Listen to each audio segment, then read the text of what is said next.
हिंदी का ऑब्जेक्टिव प्रश्न बताऊंगा, तो आप लोग वीडियो को अंत तक देखना और सही प्रश्न को याद करना। ये सही प्रश्न आपके मैट्रिक एग्जाम के लिए काफी इम्पोर्टेंट है, ठीक है। ठीक है, तो चलिए दोस्तों वीडियो स्टार्ट करते हैं। दोस्तों यहाँ पर क्वेश्चन नंबर फर्स्ट है हिंदी का कि भीमराव अंबेडकर की मृत्यु कब हुई। तो भीमराव अंबेडकर की मृत्यु कब हुई थी, तो दोस्तों याद रखना इसका सही उत्तर हो जाएगा ऑप्शन नंबर क्या हो जाएगा दोस्तों, ऑप्शन नंबर ए हो जाएगा, क्योंकि उनका जन्म 1891 ईस्वी में हुआ था, 14 अप्रैल 1891 ईस्वी में, और उनका मृत्यु जो हुआ था 1956 ईस्वी में हुआ था। ठीक है, याद रखना इसका जन्म कब हुआ था, इनका जन्म कब हुआ था और मृत्यु कब हुई थी, दोनों आप लोग याद रखना, दोनों आपके एग्जाम में पूछे जाते हैं। ठीक है, दूसरा नंबर प्रश्न है कि the caste in India their mechanism के लेखक है। मैकेनिज्म के लेखक कौन है, तो दोस्तों इसका तो आंसर आप लोगों को पहले से पता होगा, इसका आंसर आप लोगों को पहले से पता होगा, इसका लेखक भीमराव अंबेडकर ही है। ठीक है, याद रखना। अगला क्वेश्चन 3 नंबर है दोस्तों, अगला क्वेश्चन क्या है 3 नंबर। दोस्तों यहाँ पर 3 नंबर प्रश्न है। 3 नंबर प्रश्न क्या है कि नलिन बिलोचन शर्मा की कहानी है। नलिन बिलोचन शर्मा की कहानी कौन सी है, तो दोस्तों याद रखना नलिन बिलोचन शर्मा की कहानी ऑप्शन नंबर सी हो जाएगा 20 के दांत। 20 के दांत नलिन बिलोचन शर्मा की कहानी है। ठीक है, चौथा नंबर प्रश्न है कि सेन साहब किस कहानी के पात्र है।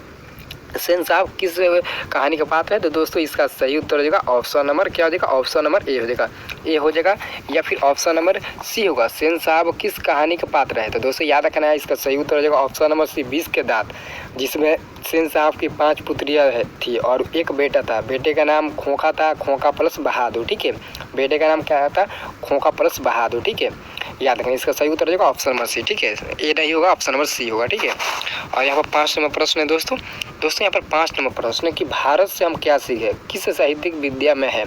तो यह एक क्या है, तो यह एक भाषण है। क्या है, यह एक भाषण है। भारत से हम क्या सीखे, इसके लेखक तो मैक्स मुलर है, लेकिन यह क्या है, तो भाषण है। तो इसका सही उत्तर ऑप्शन नंबर क्या हो जाएगा, बी हो जाएगा। ठीक है, छठा नंबर प्रश्न कि कौन सी भाषा सभी भाषाओं में अग्रजा है। कौन सी भाषा सभी भाषाओं में अग्रजा है, तो याद रखना इसका सही उत्तर क्या हो जाएगा दोस्तों, तो इसका सही उत्तर हो जाएगा ऑप्शन नंबर सी, संस्कृत सभी भाषाओं में अग्रजा। ठीक है, और 7 नंबर प्रश्न देखिए तो दोस्तों यहाँ पर 7 नंबर प्रश्न आपको देखना है। ठीक है, 7 नंबर प्रश्न है कि नाखून क्यों बढ़ते हैं। यह प्रश्न लेखक के समक्ष किसने मतलब कि लेखक के समक्ष किसने उप में किया, किसके उप में किया। ठीक है, तो इसका सही उत्तर क्या जाएगा, पत्नी के रूप में, मित्र के रूप में, छोटी बेटी के रूप में, या फिर नौकर के रूप में। ठीक है, इसका आंसर क्या हो जाएगा, ऑप्शन नंबर बी हो जाएगा, छोटी बेटी के रूप में। ठीक है, छोटी बेटी के रूप में ऑप्शन नंबर बी हो जाएगा। ठीक है, 8 नंबर प्रश्न कि नाखून मनुष्य का क्या था, प्राचीनतम हथियार या फिर मध्यकालीन हथियार। ये तो सबको मालूम होगा, नाखून मनुष्य का सबसे पुराना हथियार था। ठीक है, तो पुराना का मतलब क्या होगा, प्राचीन। ठीक है, तो इसका सही उत्तर क्या हो जाएगा, ऑप्शन नंबर क्या हो जाएगा, ए हो जाएगा, पुराना हथियार था मनुष्य का नाखून। ठीक है, याद रखना।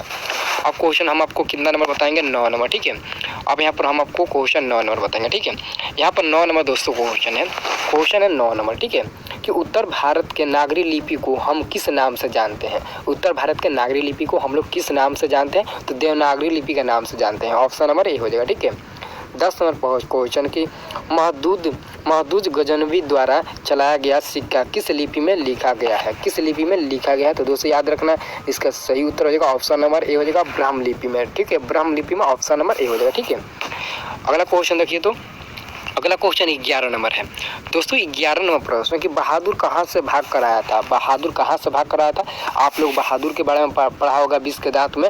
तो बहादुर कहाँ से भाग कर आया था, इसका तो आपको पता होगा, तो बहादुर नेपाल से भाग कर आया था। ठीक है, इसका आंसर हो जाएगा ऑप्शन नंबर सी। ठीक है, 12 नंबर प्रश्न है कि रिश्तेदार जी पत्नी के कितने रुपए खो गए थे। रिश्तेदार की पत्नी के कितने रुपए खो गए थे, तो इसका सही उत्तर क्या हो जाएगा, आपका आंसर क्या हो जाएगा दोस्तों, ऑप्शन नंबर ए हो जाएगा, 11 रुपया, यानी कि ऑप्शन नंबर ए हो जाएगा। ठीक है, 13 नंबर प्रश्न है कि दूसरों की नकल कर लिखा गया साहित्य कैसे होता है। दूसरों की नकल कर लिखा गया साहित्य कैसा होता है, तो याद रखना अद्धम होता है, ऑप्शन नंबर अद्धम। और लग गया इसका मतलब कि आप लोगों को समझता है, आप लोग समझदार है, आप लोग समझ गए होंगे कि और पहले लगा दिया तो इसका मतलब क्या होता है। ठीक है, अब क्वेश्चन नंबर 14 है। ठीक है, क्वेश्चन नंबर 14 है। ठीक है, क्वेश्चन नंबर 14 देखिए, 14 क्वेश्चन में ध्यान से देखिए।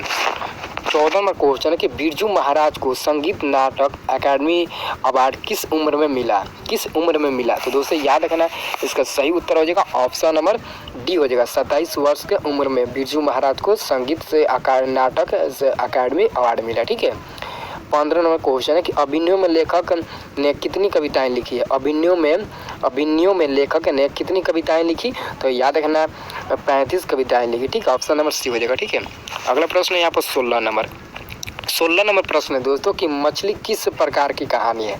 मछली किस प्रकार की कहानी है, ऐतिहासिक, सामाजिक, व्यंग्यात्मक या फिर मनोवैज्ञानिक। तो इसका सही उत्तर क्या होगा दोस्तों, ऑप्शन नंबर क्या हो जाएगा, सी हो जाएगा, सामाजिक। मछली एक सामाजिक कहानी है। ठीक है, सामाजिक कहानी। अगर पूछ दे कि मछली क्या है, कहानी, निबंध, नाटक, भाषा, तो आप लोग कहानी माना, क्योंकि कहानी कह रहा है क्वेश्चन में। ठीक है, 17वां नंबर प्रश्न है कि बिस्मिल्लाह खां के मामा का नाम था। बिस्मिल्लाह खां के मामा का क्या नाम था, तो याद रखना बिस्मिल्लाह खां के मामा का क्या नाम था, तो Sadiq Hussain. Option number C हो जाएगा। ठीक है, 18 नंबर प्रश्न है कि भारतीय संस्कृति किसका प्रतीक है। भारतीय संस्कृति किसका प्रतीक है, इसका आंसर हो जाएगा एकता का, मानवता का, विविधता का, और ऑप्शन नंबर डी में है विभिन्न संस्कृतियों के समाजों का। तो इसका सही उत्तर हो जाएगा ऑप्शन नंबर डी ही होगा। ठीक है, ऑप्शन नंबर डी ही होगा। ठीक है, याद रखना।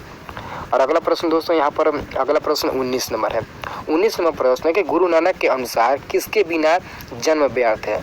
गुरु नानक के अनुसार किसके बिना जन्म व्यर्थ है, तो याद रखना राम नाम के बिना जन्म व्यर्थ है गुरु नानक के अनुसार। ठीक है, आंसर हो जाएगा ऑप्शन नंबर डी। ठीक है, और अंतिम प्रश्न है कि गुरु नानक किस भक्ति धारा के कवि है।